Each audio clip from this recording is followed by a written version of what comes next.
All right, so let's get going on today's class. So today what we're going to be doing is we're going to be taking a look at what we need to know to write the next two sections of our research paper, and actually the final two sections of our research paper, writing your results and writing your discussion, conclusions and implications. Now, before we get to that, I just want to make sure that everybody has is aware of the announcement that I recently made. I just want to make sure that that is clarified to everyone. So I posted this announcement. Some students in the class have yet to submit introduction draft. They have yet to submit a methods draft. And one of the kind of unforeseen consequences of that is that students have not been able to complete their peer reviews if they were assigned one of those drafts for that particular student. So just to reiterate, the peer review process is a very important aspect of this course. Getting your paper reviewed is a very important aspect of this course. It's what takes your writing from a lower level to a very higher quality level. So I needed to kind of just update the policy, come up with a solution. So this is a solution. I just want everybody to be massively aware of it. If you haven't completed a review that you have been assigned, meaning that you have this review assigned, you go into Canvas, there it is, there's the Word document that you need to review, and you haven't been able to do it for whatever reason, please get around to that as soon as you can. This is, again, a very important aspect of this course and making the best contribution that we possibly can. If you haven't submitted your draft lately or yet, it has been assigned already to other students to review. So they are waiting on your draft in order to be able to complete their peer reviews. So please submit any missing drafts to Canvas as soon as you can. And if you submit your draft by midnight this Thursday, it will be included in the current rounds of peer review. So if you do get it in by that time, the introduction and or your methods draft, I will keep it in the peer review pool and you will hopefully receive reviews for that draft. However, because we need to move on, because we need to keep making forward progress, if your draft is not submitted by Thursday, March 7th at midnight, then what I'm going to do is I'm going to remove your draft from the assigned peer reviews, and I will reassign another peer review so that that student who was assigned your review can complete and earn the points for their peer review. So that's the policy that we're going to go on with for the introduction and methods draft. So once again, please follow these instructions if you haven't submitted your draft yet. It's essentially important. And also, if you haven't submitted a draft, please make sure that you are doing your peer reviews that have been assigned as well to help out your fellow students. And then just a little postscript here. If you currently have less than 100% on your peer review grade, so I posted those grades.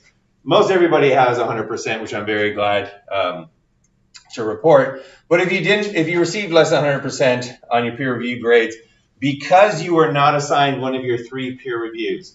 So if you're only assigned the 1 peer review, or what I mean by that is if only one of your assigned peer reviews actually had a draft to review, then I had to update the grades. I had to include this. So your grade is going to be lower. However, you will not, and trust me on this, in the end be penalized for this because that's going to be remedied by Thursday, March 7th at that midnight deadline. So if, for example, you only received, you had 3 reviews to do, but only 2 of those were submitted and the last one was empty, you currently have a grade of 66% for your peer reviews. What I'm going to do is at midnight on March 7th, if that final review was not submitted, I will go back, find another paper for you to review, reassign that for you so that you can still complete that review and still earn that 100% for your peer reviews. So that's the policy that we're going to be going with. Please do what you need to in order to make sure that you are contributing fully to the class. All right, so now on to today's topic. So before we get to writing the results, just a couple of things to mention. Number one, again, let's keep focused on what we're trying to do. We're trying to make this contribution to psychology. I'm hoping that everyone here will have a final research paper that can be eligible for publication in the journal that I founded, the Journal of Cognition and Diversity. And once again, I'm updating this, still building the website, but we do have the first article up, the first issue up. And just to show you another article that was published in this, this was also in the first issue, I believe. Yes, it was. We had a great study done on color psychology and marketing, the role of visual literacy on the PRISM Bohemian Mixed Consumer Behavior. So this was a very interesting study where PRISM is a marketing, I believe it's a marketing paradigm that is used that identifies subsections of a demographic. So Ashley did a study specifically on the subdemographic of the Bohemian mixes, and these are individuals who tend to be younger, urban, tech-savvy, early adopters. They tend to go for the kind of organic farmers table, farm to table kind of experience. That's what their sort of demographic is. And what she did was she actually found that their color literacy was different than the general population.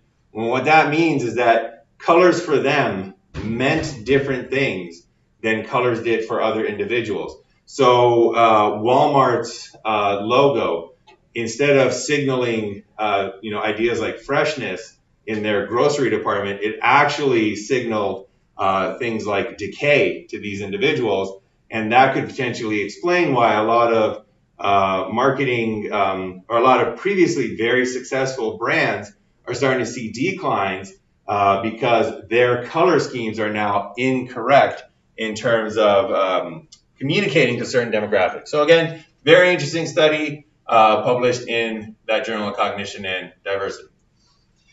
All right, so what we're going to be doing today in terms of our journey towards that final goal is starting to talk about what we're going to be putting in our results draft, what we're going to be looking for in terms of the peer review, and also what's going into the discussion draft, the final two sections of this research paper.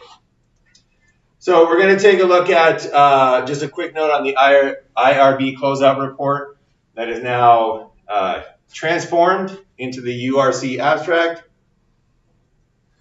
We're going to talk about the results section resources, some of the resources I found for this class.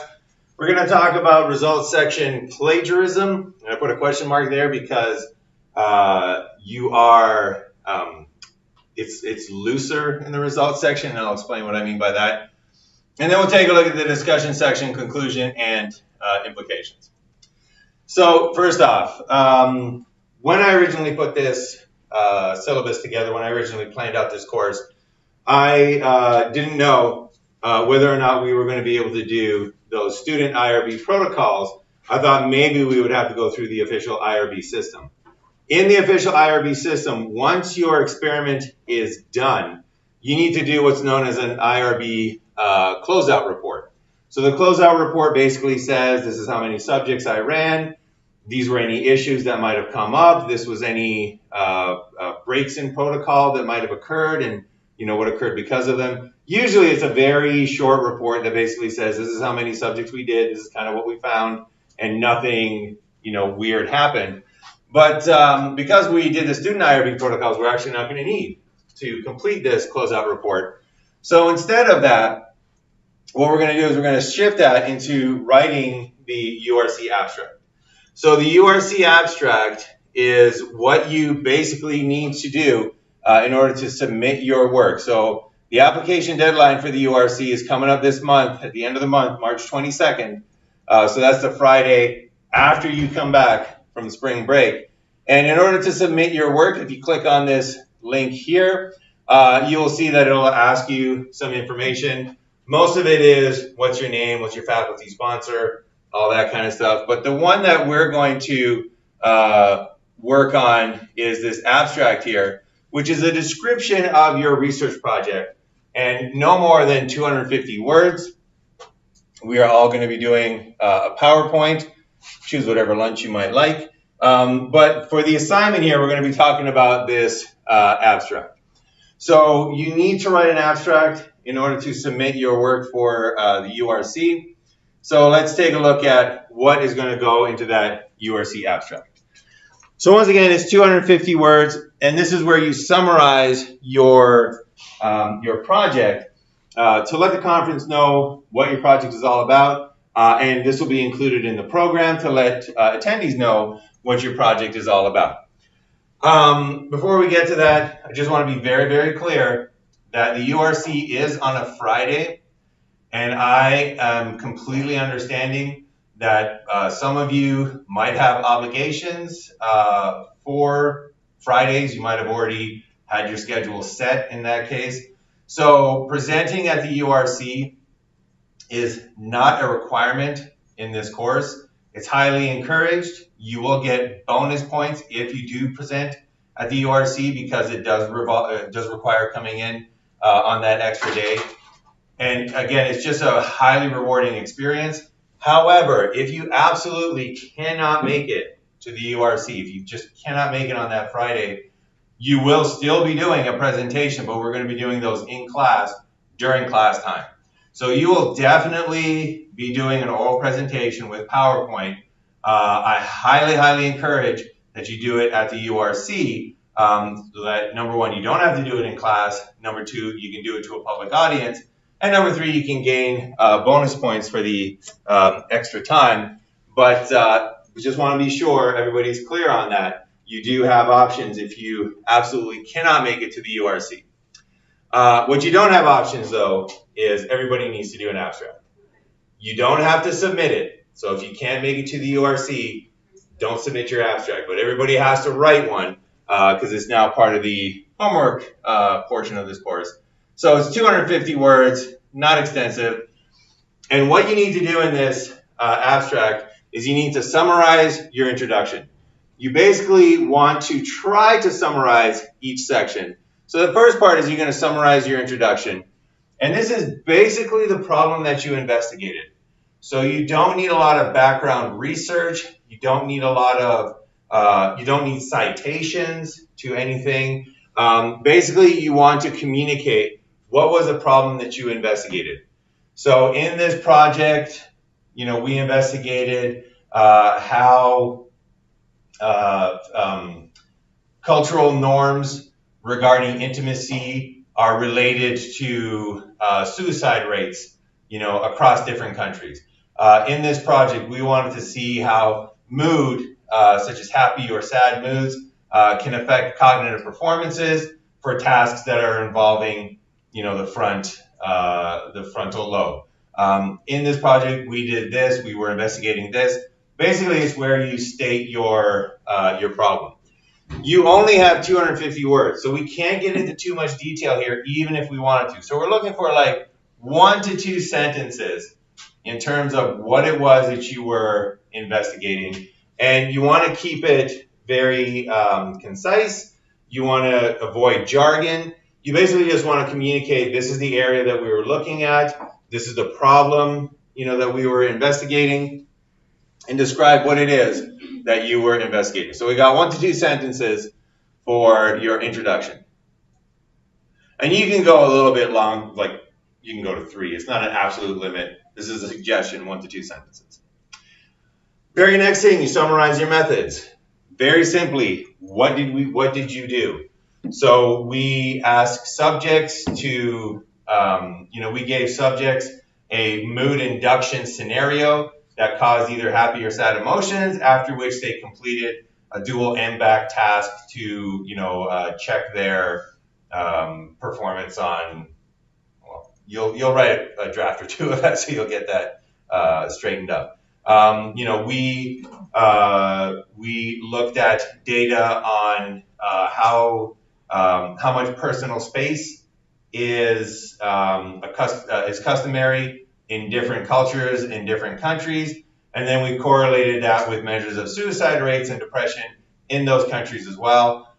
We analyzed different video games to rate their complexities, and then we compared that to ratings among novices and experts. Whatever it is that you did, very simply, so not a lot of technical stuff, not necessarily a lot of jargon. You can use names of surveys, but you don't really want to start talking about completely randomized, Latin squared, within subjects, multivariate design, nothing like that. Just very simply what it was that you did. No surprise, 1 to 2 sentences-ish for this one as well. That is your summary of your methods. So far we all have this, right? We all have an introduction. We all have our method section. And then this is where it's going to be a little bit different for some versus others.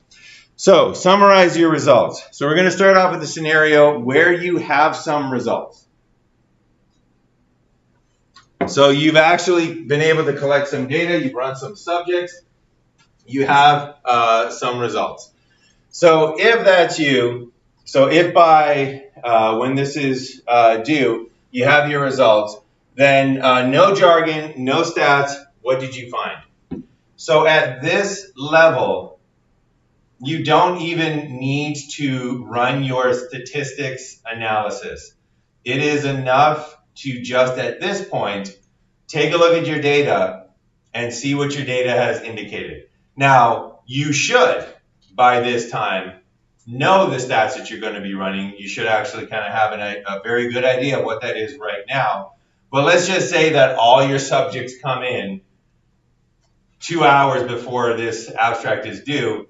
You don't have to run the stats. Just take a look at the data, find out what group was higher, which group was lower, which group scored more on this, which group scored more on this. Was there a correlation? Was there not a correlation?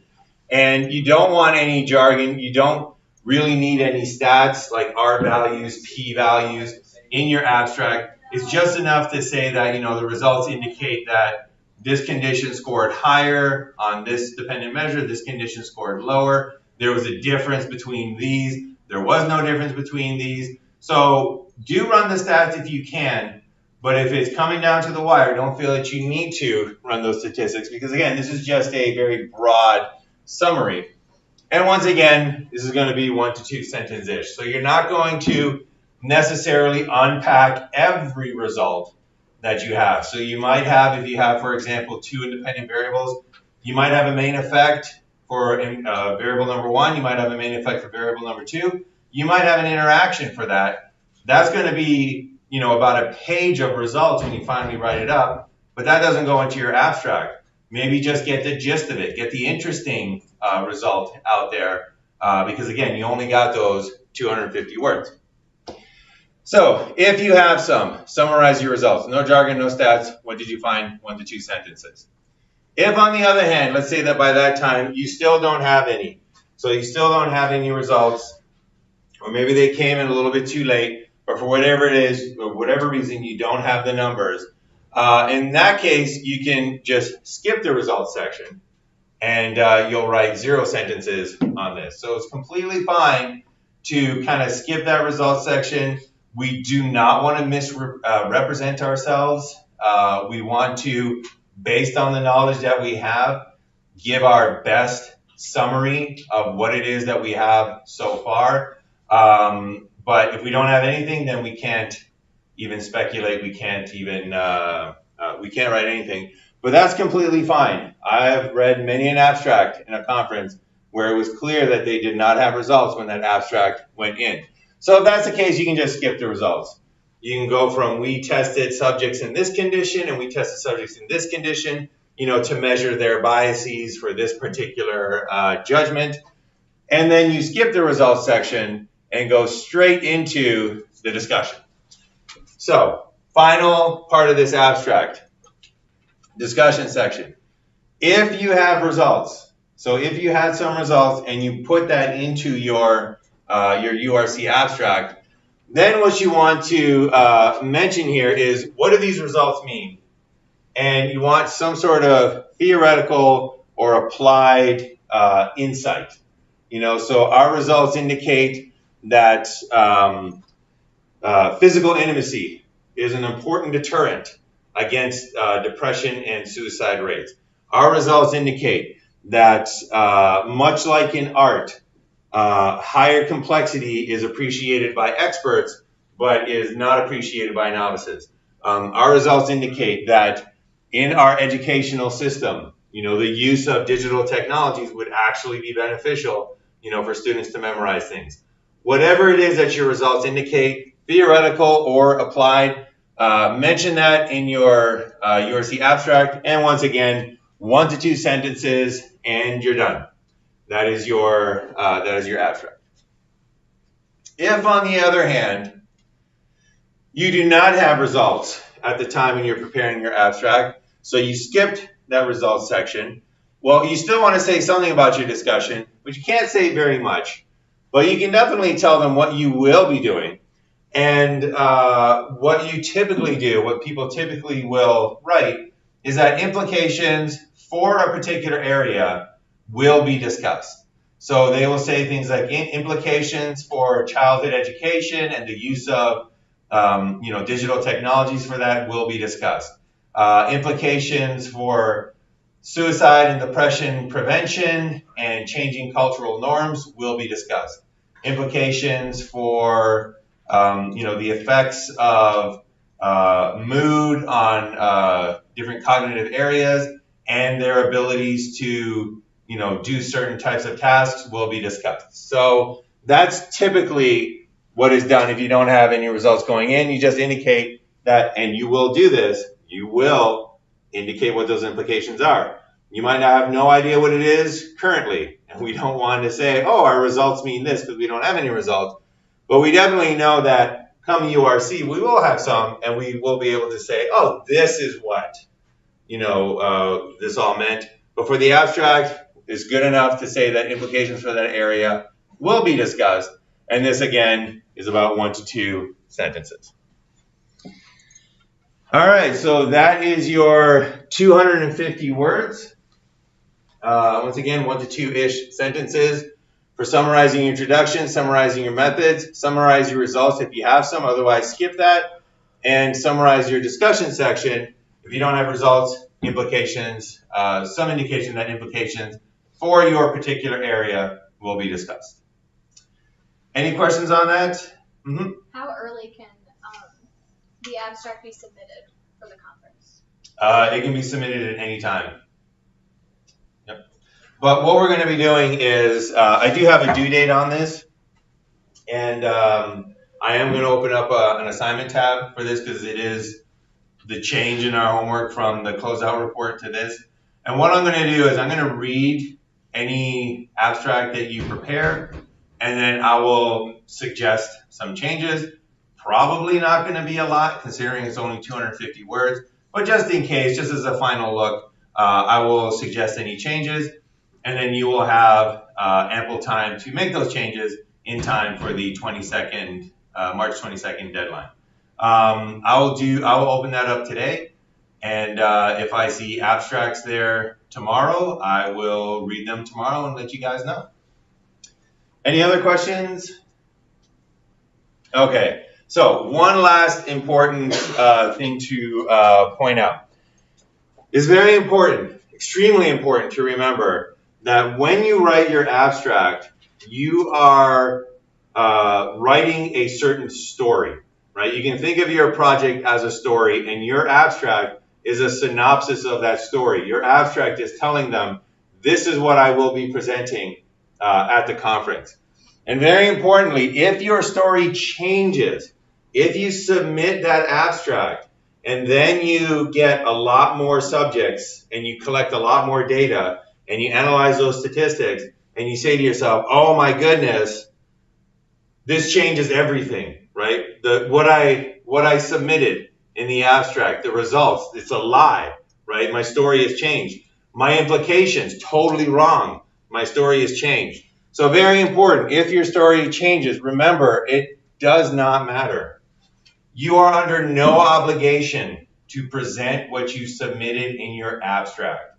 That is something that I find a lot of people kind of stress about, and it's just not the case. Conferences, professional conferences know that a lot of abstracts, in fact, I would say the majority of abstracts, are work in progresses. And when you submit them, typically your conference is months away. They assume you're going to be doing work over those months, and it's completely acceptable that your story will change. In fact, when I was doing my postdoc at UNR, my supervisor actually found it a little embarrassing if your story did not change, because that just meant that you didn't do anything on this project for the 3 months between when the abstract went in and when the final conference presentation occurred. So don't think for a second that you are going to be standing in front of the crowd at the URC in your room giving your presentation, and you're going to say, well, here are the results that we found from our study, and somebody's going to say, whoa, whoa, whoa, whoa. Says right here in your abstract that you found the complete opposite. What's up with that? Nobody does that. I have presented things opposite to what I have reported in my abstract for a conference many times. It's just the nature of research. So I just want to let you know, don't stress about it. If it changes, it changes. You present the truth as it is on the day that you present, and you submit the truth as it is on the day that you submit your abstract. And if the story changes, it changes. That's the nature of research. Mm-hmm. So would you suggest that if we have like 10 subjects before we submit the abstract, to just go ahead and describe those results rather than skipping it altogether, even if we're planning on doing a lot more? Yes. So if by the time that you're submitting the abstract, that's a great example. Let's say that you have 10 subjects. Take a look at those 10 subjects. See what those 10 subjects tell you about your results, and then submit that for your abstract. Between that time, so the abstracts are due on the 22nd. The conference is, I believe, on the 12th. So you will have 21 days, 3 weeks between the time that you submit your abstract and the time that you actually do your presentation. During that time, you could run a whole bunch of subjects. And when you analyze that data, they might reverse, your story. You might have gotten 10 bizarre subjects just to start off your study. Completely acceptable. So again, think about it in terms of this. When you're submitting your abstract, what is your project's lived truth at the time when you submit the abstract? And then when it comes down to the presentation, what's the truth at that moment? It could be different, but definitely you want to submit the best summary of what you have at the time when the abstract is done. So if that's based on 10 subjects, that's based on 10 subjects.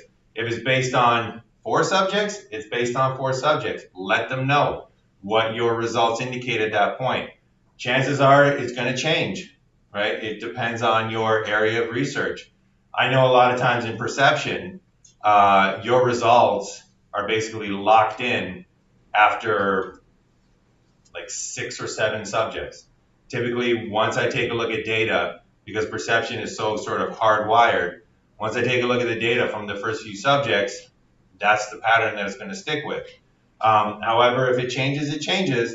That's completely fine. So I don't want anybody stressing out over that or worrying about it or thinking that they're doing something incorrect or unethical.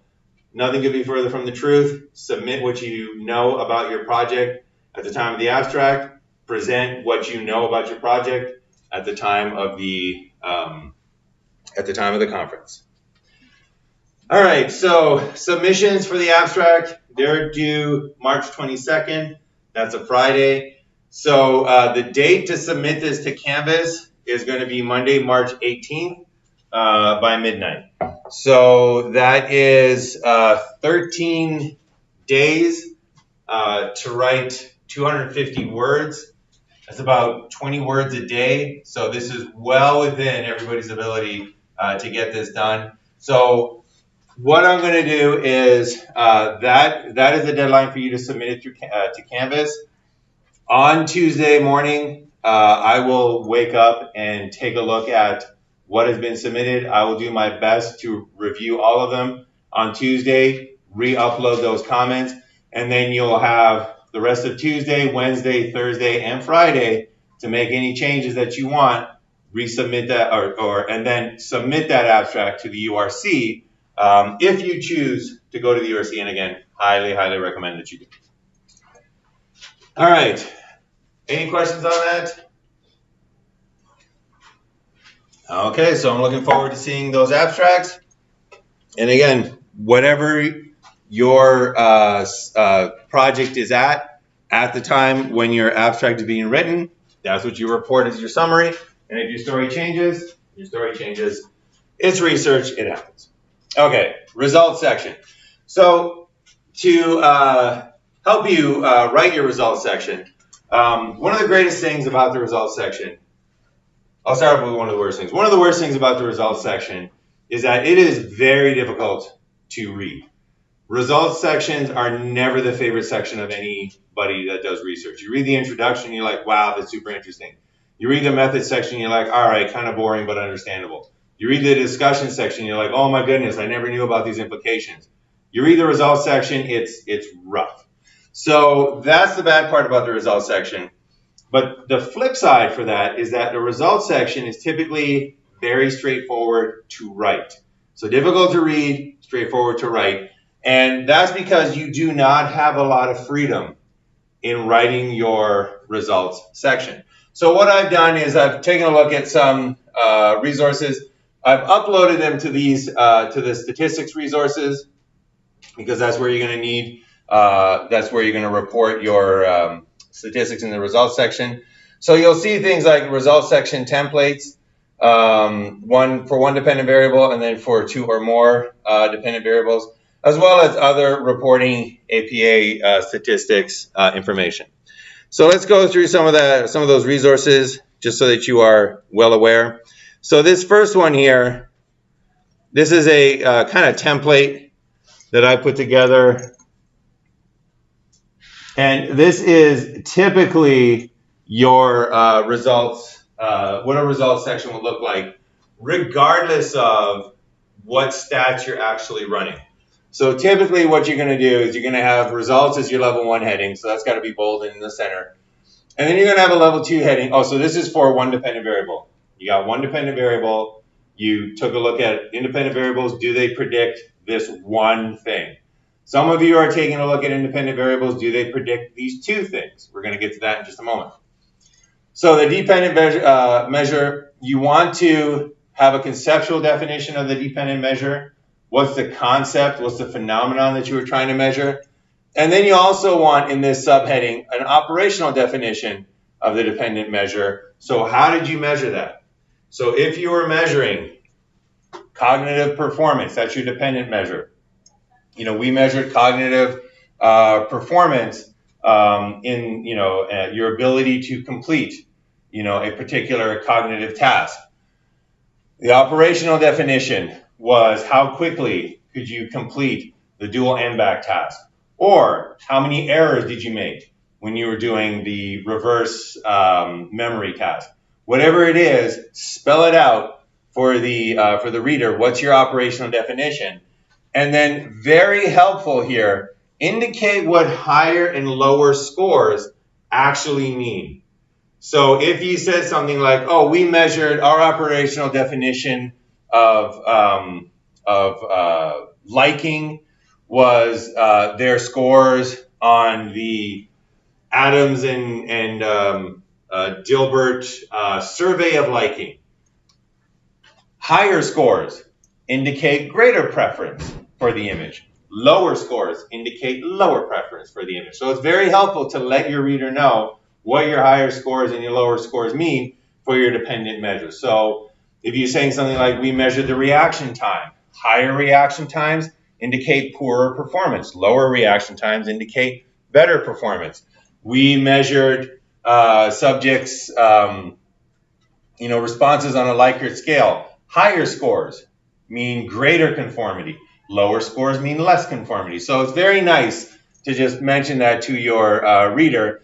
It should be apparent from your operational definition, but again, result sections, hard to read, make it easy for your reader. Your next heading, whatever statistical test you use. So this would be multivariate regression, if you're doing a multivariate regression, simple linear regression, if that's the one that you need to do. Single sample t-test, independent means t-test, one-way ANOVA, two-way ANOVAs. Indicate here what your statistical test is. This sentence you can use for this and all subsequent analyses, an alpha of 0.05 was used. Use an alpha of 0.05 unless you have a really good reason for using another variable. And then what you do is you give a synopsis of the test that you did, and we'll see some examples of what to do here. And then in general, you describe what you found. In general, what happened. So in general, subjects in independent variable condition number 1 scored higher than subjects in independent variable condition number 2. In general, subjects in this condition showed this pattern, while subjects in this other condition showed this pattern. In general, we found a strong correlation between this measure and this measure. Just some very simple, no jargon description of what it is that you're going to have details about later on. And then once you're done that section, then you unpack all of this information.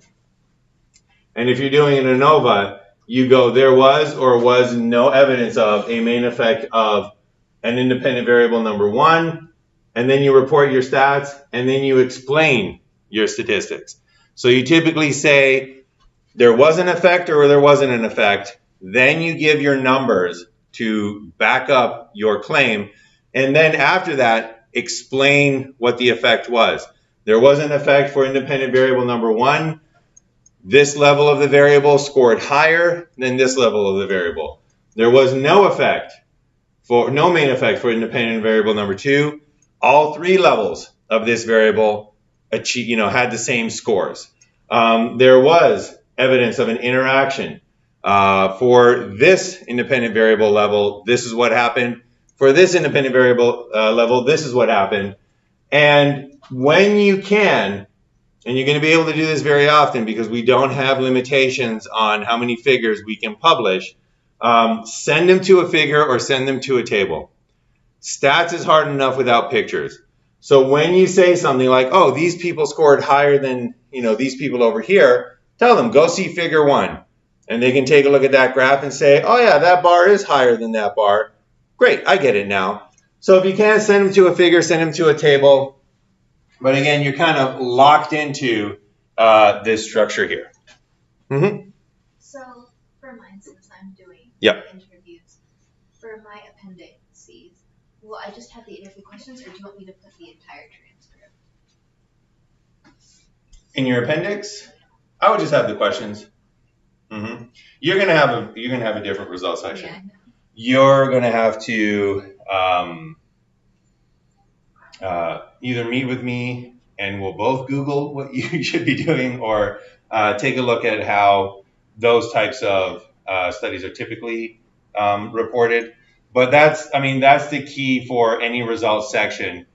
Find how your statistical test is typically reported, because there's a definite structure to that. The general structure is, here's my dependent measure, conceptual and operational definition. Here's the statistics test that I ran and the general thing that I found. And here's a breakdown of each part of that test. That is what you're going to be locked into. So if you have one dependent measure, you do that version of it.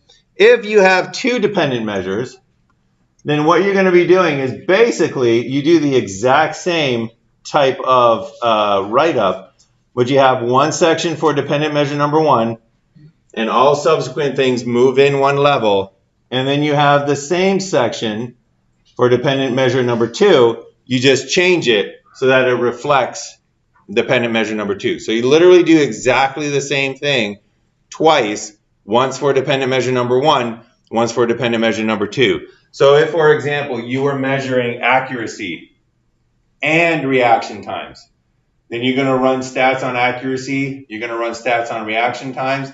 Split those up. Have a results section for accuracy. Have a results section for reaction times. And label them so that they know which dependent measure you're working with. All right, so that is the kind of outline, one of the outlines that I created and uploaded. I also found some very, very useful things online.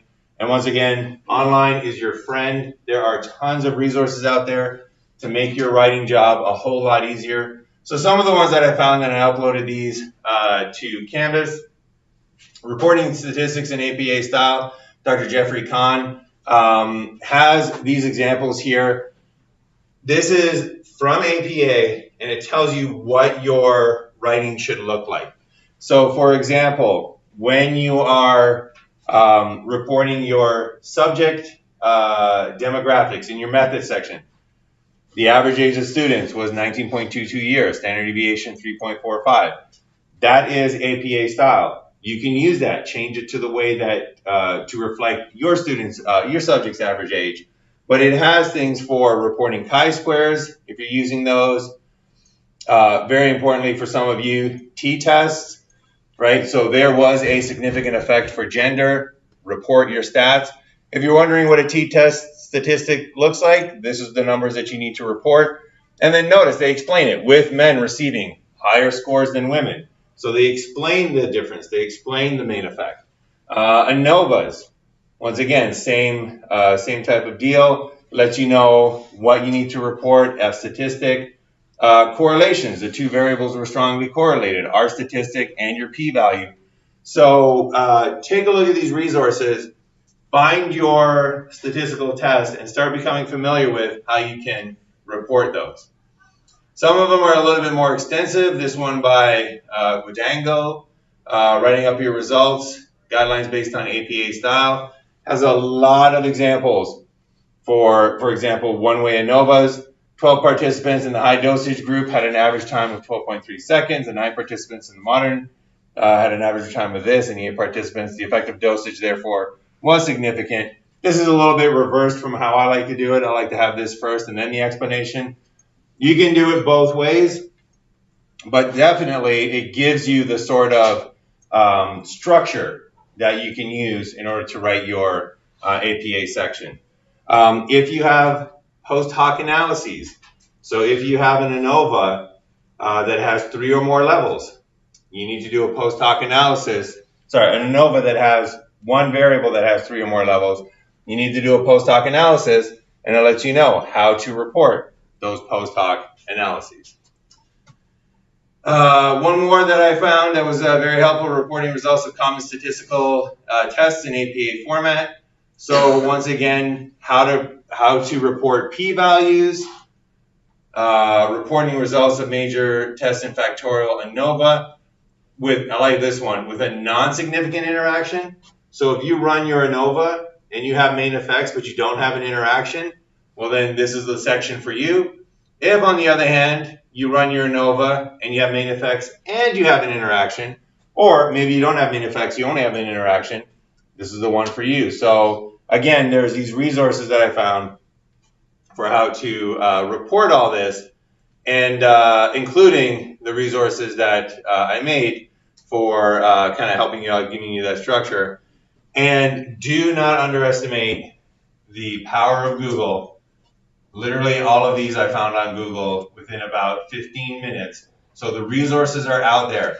Do not struggle writing up this results section on your own when there is so much structure that is required in a results section, and people have laid that structure out for you online in a number of different resources, so you can find what test it is that you need to report, and they will let you know exactly how it is that you should report it. And you can also find general outlines for results sections like the ones that I created. Do not ignore the power of Google. All right, any questions so far?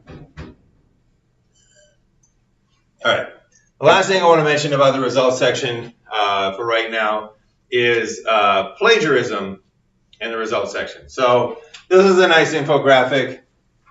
that I found online from the visualcommunicationguide.com. I don't want to plagiarize when I'm talking about plagiarism. So the visualcommunicationguide.com put together this nice graphic that kind of lets you know the different levels of plagiarism. But I want you to know that for a results section, because it's very difficult to get away from that structure. The results section is one of those sections where it is to your benefit to write your results section like everybody else writes their results section, because the results section is difficult enough to navigate. It's difficult enough to read that readers really appreciate when you follow the structure that everybody else has in their results section. Readers really appreciate it when you report and organize things the way everybody else has organized their results section. So because of that, the typical requirement to rephrase statements or information that you get from other sources does not apply to the results section. So what I mean by that is, let's say that you were doing a t-test and you had two conditions. You had a positive mood condition and you had a negative mood condition. You can take this sentence, you can copy and paste it, and you can change it so that it's true of your study. So you can literally take this from the PDF, copy and paste it, and in your report write, there was a significant effect for mood, T, whatever your degrees of freedom is, whatever your statistic is, whatever your p-value is, with positive mood induction receiving higher scores than negative mood inductions. So don't feel that you got to rewrite this. It's like reinventing the wheel. Why would you reinvent the wheel when you can just buy a wheel that fits your car? Same thing here. You don't have to reinvent the results section. Number one, it's very difficult to do. Number two, you will confuse your reader. So again, find the results section that, or the examples of the results section that best fit your statistical test, and use it. A one-way analysis of variance showed that the effect of complexity was significant. Change that. Post hoc analyses using Sheffey's post hoc criterion for significance indicated that the average liking ratings was significantly lower in the low complexity condition, mean and standard deviation, than in the other two complexity conditions, mid and high, combined. I mean, you don't have to worry about paraphrasing it to the extent that you need to in the introduction, methods, and discussion section. So definitely use these, change them to what it is that your project is about. You will get docked massively, because I know nobody here is doing the effects of noise. So if I read in your results section that the effects of noise was significant, that's not going to be good. But definitely you don't have to rewrite this, right? This is a tool. Use it and just change what you need to and feel confident that you can actually do that. So once again, a two-way analysis of variance yielded a main effect for whatever it is that you're studying, such that the average liking was significantly higher for experts than for non-experts. The main effect of something else was not significant. Like, whatever it is, use this structure to help you write your results section. All right, any final questions on how to use the tools for the results section? All right, on to the discussion section. So you're going to be submitting the results section and the discussion section together. That was because I think we overestimated how soon we'd be able to write the results section initially. And also the results and discussion section, they go well together, because if you read a discussion section without knowing what the results section is, you're going to have a hard time reviewing it. So let's also talk about what's going to be going in the discussion section. And your discussion section, general outline, this is what you're going to be doing. You're going to present the conclusion from your research. The results section presents the results. It presents what you found. It does not present what it means. The discussion section is where you present what it means. It's where you interpret your results section. So we're going to present the conclusions from your research, follow that up with a discussion of whether your research fit with the previous theories. So in your introduction section, you introduced theories that helped you make your hypothesis, helped you make your prediction. Does your research actually fit with those previous theories? If it does, what parts of it fit? Why is it supporting? Why is it that your results support those previous theories? Spell it out for the reader. And if they don't fit with previous theories, what part of your results don't fit with the previous theories? We found an interaction. Previous theory said we shouldn't have found an interaction. Our results don't fit. We found a main effect for gender. This is supporting previous theories that predicted a main effect of gender. So spell it out for the reader. And then you move on to implications of the research. And these can either be theoretical or applied. Theoretical implications are implications for psychology in general, for the area of psychology. What does this mean for that particular area? Applied is implications for the real world. So what does this mean for the real world? What does this mean for trying to market to certain individuals? What does this mean for the educational system? What does this mean for the judicial system? What does this mean for the effects of social media? Those are all applied. And then finally, you end with future research directions. And very importantly, you want to make sure that you suggest these future research directions. So, the next phase of this project should be this, or it would be interesting to look at this, or one unanswered question is this. And then make your predictions and what they would imply. There's nothing as frustrating when I get to that section as when a student says something like, well, it would be very interesting to take a look at this population. So future research should take a look at, not just take a look at students, but also take a look at elderly individuals. And then they leave it. Why? Why are you looking at elderly individuals? What's the reason? So you need to make a suggestion and a prediction. You need to say, well, we're going to look at elderly individuals because elderly individuals have less of a history of using social media. They've used it for a smaller percentage of their lives. So therefore, if social media use is, based on cumulative life experience, we would predict that elderly individuals would have lower effects of social media. However, if social media use is a transient effect that accumulates rather rapidly, we would expect no difference between elderly and young populations. Make your predictions and what they would mean, what they would imply.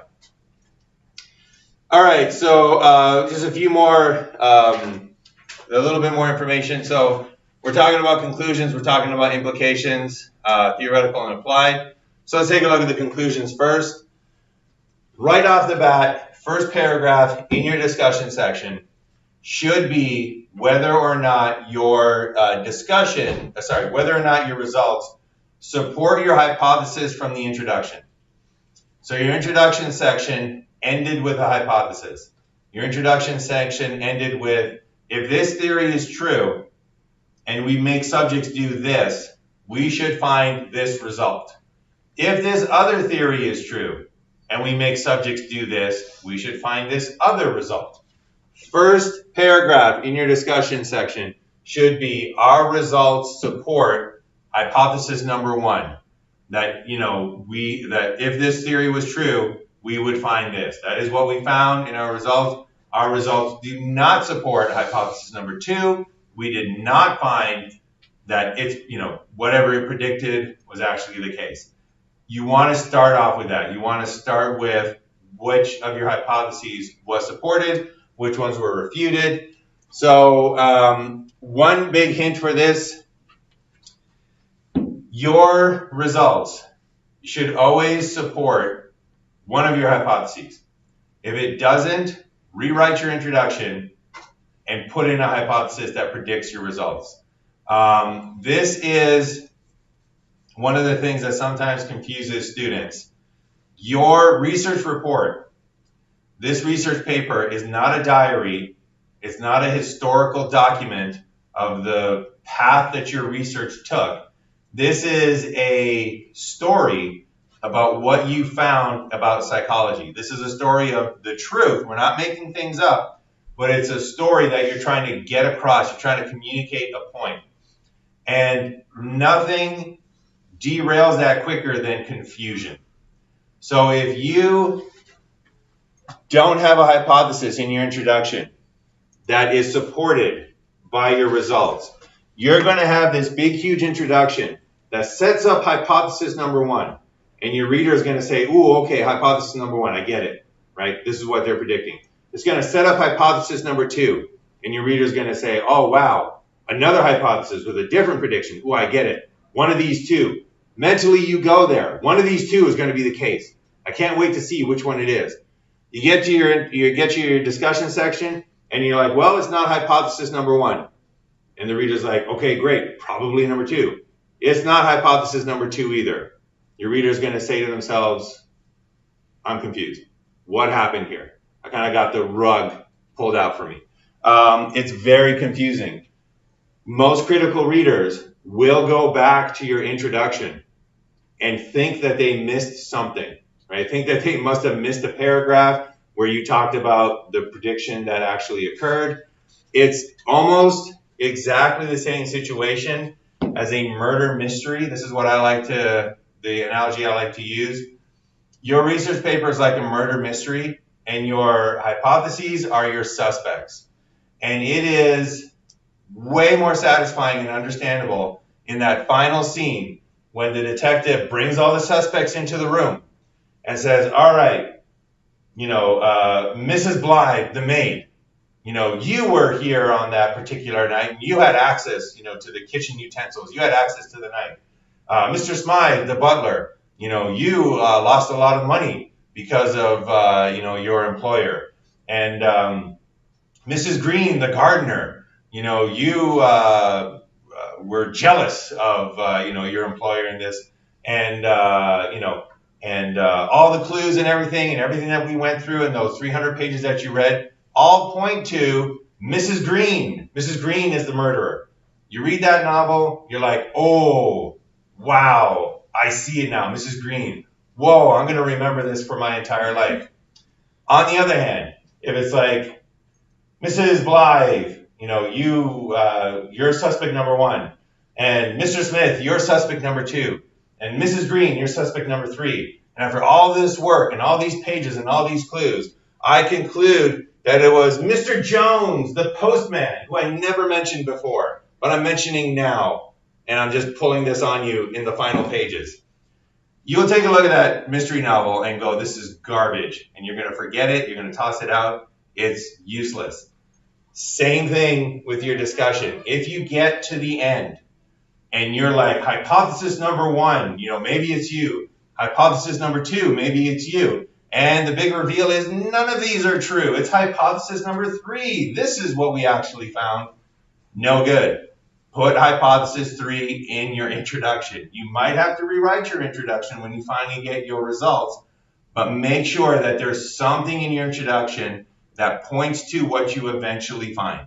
And it might be a challenge to do that. If you need to come see me, please come see me, but you definitely want to set up possibilities, one of which gets supported. All right, so if you found what your hypotheses predicted, then your conclusion is that the hypothesis is supported. Hypothesis being supported means that the theory is supported. That means that the theory is more likely to be true. If you did not find what your hypothesis predicted that you'll find a difference, you didn't find any difference, well, then your conclusion is that the hypothesis is not supported. That then refutes the theory that your hypothesis was based on. That theory is less likely to be true. And then the last situation is if you kind of partly find what your hypothesis predicted. So maybe your hypothesis predicted a main effect and an interaction. You found the main effect but not the interaction. Maybe your hypothesis predicted a very large difference or a difference among all three conditions. you only found a difference between 2 conditions, and the 3rd condition was not different.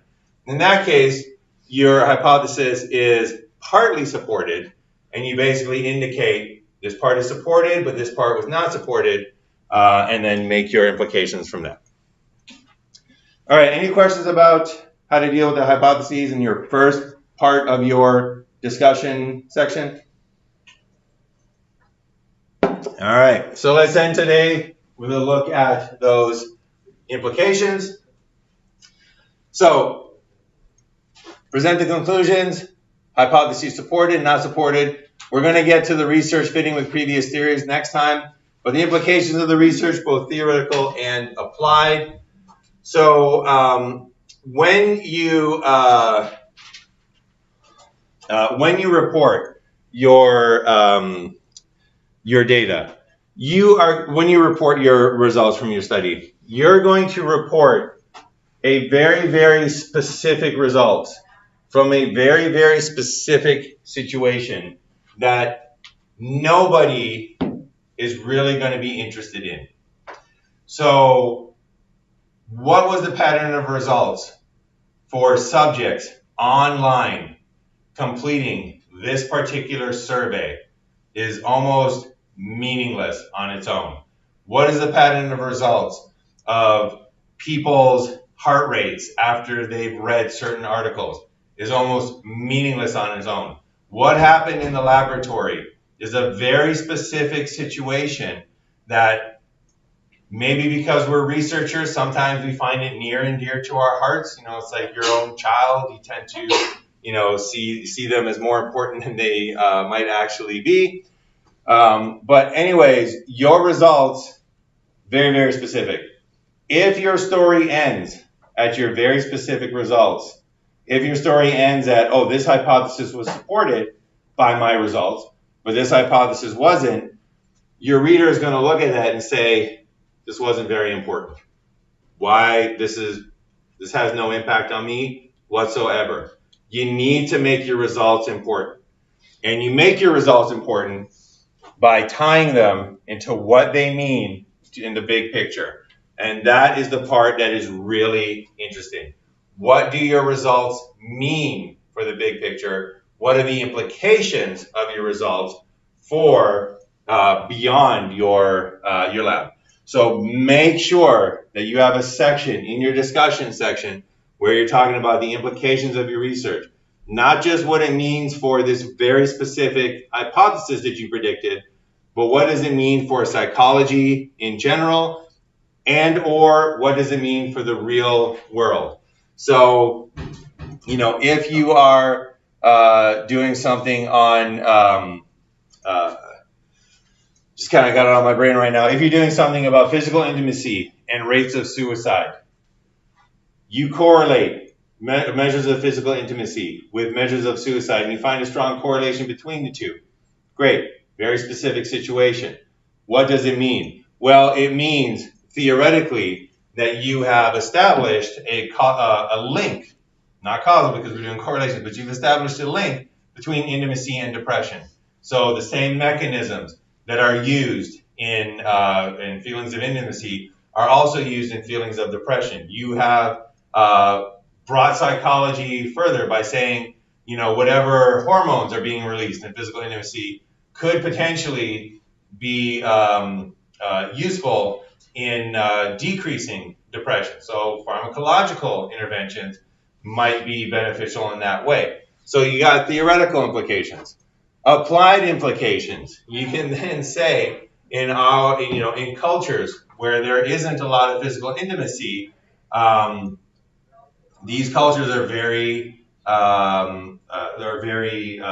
risk for suicide rates. So one way to battle suicide rates, one way to lower suicide rates would be to increase the amount of physical intimacy that is culturally appropriate.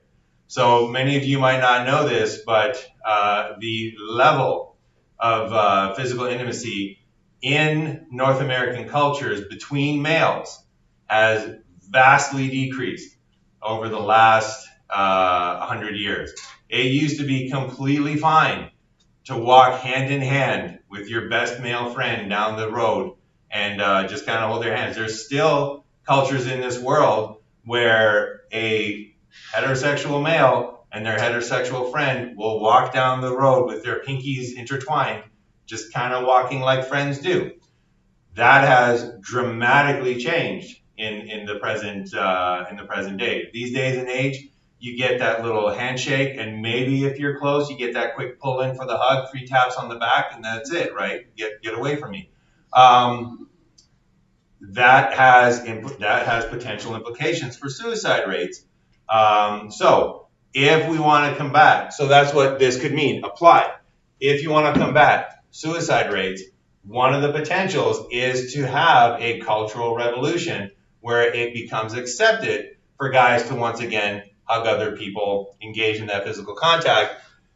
That makes it important. That makes it huge. That is a big applied implication. So draw those lines, make those implications, and do not back away from being bold, especially in this section. So you might think that, well, I only ran 20 subjects, or maybe my data isn't as strong as I wanted it to, or as there always is, maybe this explanation is possible. Maybe this alternative explanation is possible. Maybe this other alternative explanation is possible. Maybe there's a hidden variable that I didn't account for. All of those are possible. And if psychologists let that stop them from making implications, nobody would ever imply anything, and psychology would be dead as a science. So when you get your results, think about it. Draw that logical conclusion. Draw that line of reasoning from your lab results to the real world or to psychology in general, and make those strong implications. Again, think about, when you're writing your discussion section, it always helps me, think about that murder mystery novel. And your implications from your research is just like the inspector who is like, I have this clue, I have this clue, I have this clue. And what that means is that Mr. Smith is the murderer. Arrest him, take him to jail. That is how these novels are written. And that is the way you want to write yours. What you don't want to do is say, I have this clue, and I have this clue, and I have this clue. And what that means is maybe, I don't know, but if I needed to say something, Mr. Smith, I'm sorry, but it kind of points in your way, so I guess arrest him. No, don't do that. Highly unsatisfying, very lacking power, lacking boldness, lacking a contribution. So make sure that you go strong when you're working on your implications. All right, that's what I wanted to cover for today. Are there any questions about what we went over, what we saw? Mm-hmm. Should we still talk about like potential alternative explanations or confounds in any place, or things that we could have done, like issues with our research? Yes. All right. So that's an excellent question. We're going to talk about that a little bit more when we talk about the future implications. But one of the things to keep in mind, when you're writing a research paper, you got to be truthful, right? It's not something that we're not lying here. We're not misrepresenting. We're not making fraudulent claims. And you will have alternative explanations, or you might have weaknesses with your study. Those are completely fine to bring up, but use it to your strength. So if you have a weakness, or if you have alternative explanations, then guess what? You have an excellent reason for future research. So if you say something like, well, one alternative explanation could be that subjects were overly distracted during the experiment. So what we're going to do is we are going, in future research, we should have two conditions, one a highly distracted, one a low distracted condition. And if it's the case that our results are due to the alternative explanation that they were distracted, we should find our results in the distracted condition, but not, we should find different results in the non-distracted condition. So it's almost like in that job interview when somebody's like, well, what's your greatest weakness? And we all know the kind of cliche answer, you can't use this one anymore, but the cliche answer is, well, you know, I'm a workaholic. What can I say? I just got to work. Biggest weakness. They're asking you, what's your weakness? And you're like, okay, well, I'm going to report a weakness, but I'm going to turn it into a strength. You might have alternative explanations. Definitely bring those up. That leads right into your future research suggestions, right into this is what we need to do next to answer this open-ended question that was left because of my research. So that's a good question. Anything else for today? All right. So I will open up that URC abstract. Just start kind of planning that out. Again, 250 words, not going to be that difficult to put together. And continue collecting your data. And keep plugging away on your projects. Other than that, we are done for today.